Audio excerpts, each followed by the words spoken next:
Thank you. President Biden has not had any events at the White House in the new year, and he's been kept from public view for 3 full days now. Why? The president had a 3-day swing, went to 4 states in the new year. He went to, just recently, he went to Pennsylvania, Valley Forge, where he gave a really impactful, important remarks on our democracy, protecting our democracy. No. Ahead of, on the eve ahead of January 6th. What we saw in 2011 on January 6th was an attack on our democracy, and he went out there and he spoke to the American people. It was very well received, and this is something that he's going to continue to do. He went to, obviously he was in Delaware, and then he went to South Carolina, also gave another impactful speech on our democracy and our freedoms, and then he went to Texas to honor a former Congresswoman, EVJ, who recently passed away, and he went there to pay his respect. So the president did a three-day swing. He went to 4 states. He's been out there. He's been able to talk directly to the American people. Right.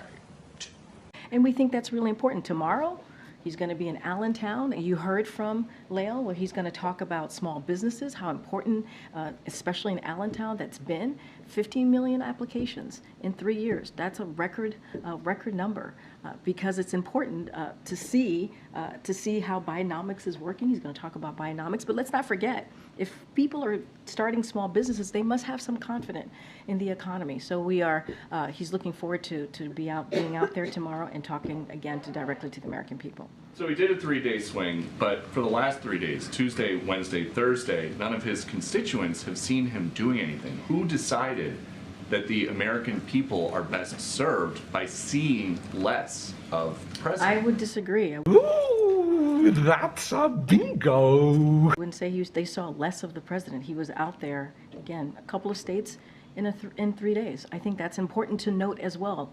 And give the American people the full information here.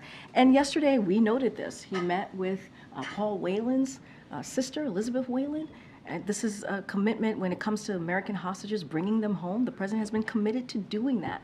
And we have brought home more than 30 people, 30 Americans who have been held hostage across the globe. And so the president is committed. He wanted to have a conversation with Elizabeth Whelan. He did that. He met with his national security team, as he does regularly. That's a damn lie. He did that. He had lunch with the vice president yesterday, important partner in everything that he's trying to get done on behalf of the American people. So the president is active. The president is doing what he needs to do to deliver for the American people, and he'll continue to do that. There's an item in Axios that President Biden was advised by the White House counsel to stop giving big dollar donors tours of the Oval Office. While he has been out of view of the public for the last 3 days, has he given any wealthy campaign donors tours of the Oval Office? So, just speaking to that particular point, those stories that were out there, so as many of your outlets have covered, it is typical. It is typical for all presidents, regardless of party, to host supporters at the White House complex, which is both, as you know, his working office as well as his personal residence as well. And President Biden and his team take all of this very seriously. We take rules concerning the White House and re-election seriously, and we're proud of that. We're proud of taking those rules very seriously. I just don't have anything else to add. Go ahead, Emily. Thanks, Karine. I wanted to follow up on some of the questions yesterday about Hunter Biden. It's about to go down. You've said he's a private citizen, which is true, but the president is a public citizen. And what's happening on Capitol Hill is public, it's political. So can you clarify why you aren't able to speak more about the president's role in his son's defense? Emily, I really don't have anything else to add. He's a private citizen. He's not a member of the White House. He doesn't work here. I just don't have anything else to share. I would have to refer you to Hunter's representative. I don't have anything else to add to that. Bunch of fucking bullshit. Go ahead, Jared. U.S. oil production hit an all-time high in 2023. I'm curious what the administration's sort of response to that measurement is and how it sort of fits in with the broader agenda of transitioning to EVs and the green agenda that the president talks so much about in the context of like job creation in the economy. Yeah, look, we've always said how important it is to transition to obviously the EV. And that's something that we take incredibly seriously. And obviously, the Inflation Reduction Act, the bipartisan infrastructure law, Look at this. Somebody come look at this. all play a very important role in this.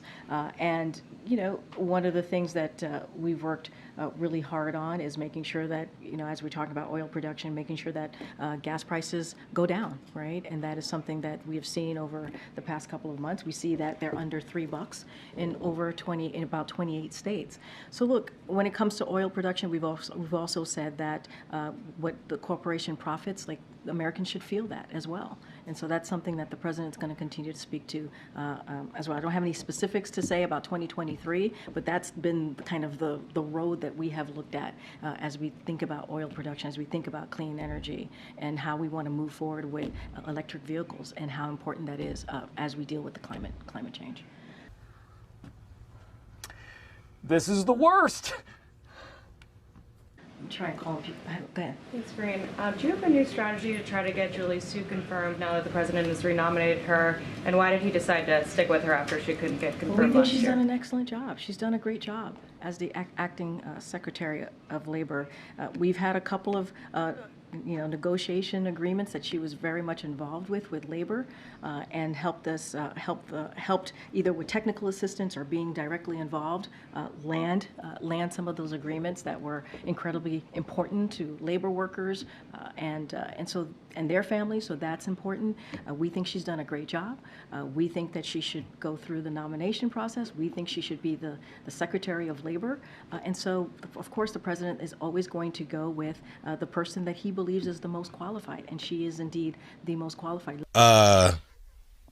No. Let's not forget when she was the deputy secretary, when she was going through that process, she went through nomination. She got the support. So there's no reason that this can't happen again. All right, we're going to start wrapping it up. Go ahead, sir. Yeah, thanks, Corinne. Governor Westmore earlier this week proposed launching a statewide gun violence prevention center like the White House has suggested. My question is, have you been in touch with any other governors about this initiative? So, look, I think it's important. We are glad to see that the governor of Maryland has started an office to prevent gun violence. Obviously, as you know, we did that here, which is one of the first office of its kind. We are constantly in touch with local and state officials and localities on how to move forward in dealing with gun violence in their communities. I don't have any conversations to speak to about any other states doing the same. Yo, the man asked you a simple question. Is the president disappointed at all that that initiative hasn't, been embraced rapidly by some of these states experiencing a rash of, violent murders and other violent Look, crimes? the president has been very clear. There is a gun epidemic here in this country, and he's going to do everything that he can to deal with this. That's why he took the executive actions that he has, more than 24, more than any other presidents, certainly in their first term. Oh, shit. Here we go again. That's why we were able to pass this really comprehensive piece of legislation that he signed into law, obviously, that dealt with gun violence.